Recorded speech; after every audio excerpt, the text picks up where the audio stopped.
Here in the Hilton, Athens, is the Athens of the rich below me, and the expat Brits as well. Over here is the Athens of the Athenians, and right now the whole of Greece's future is effectively being decided by the face-off between the radical left government of Alexis Tsipras, the Syriza party, and the European Union, the lenders. Now, we're at an absolutely critical stage. If Greece can't pay the IMF by the end of this month, it's in default. If it's in default, its banks are going to get their funding pulled by the European Central Bank. There's a big standoff going on in the next 48 hours.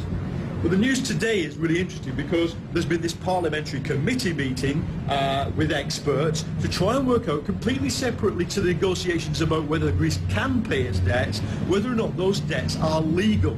And just this last hour, that committee has started to report, and what it's found is that the debts are illegal, and as lawyers put it, odious. That is, they were taken on wrongly by the previous government.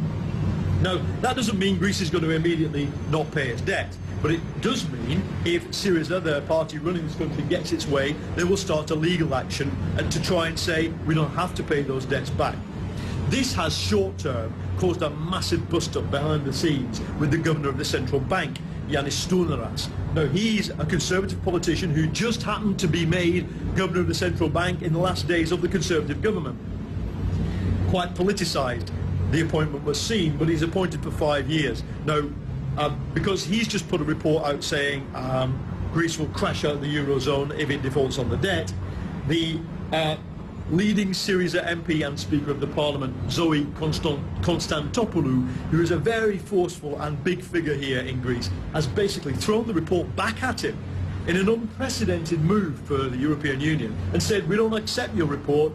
What is more, we want verbatim minutes of everything you're saying on our behalf there in Frankfurt at the central bank. There's, in other words, a kind of war going on between the government and the central bank that is unprecedented in this era that we economists think of as central bank supremacy.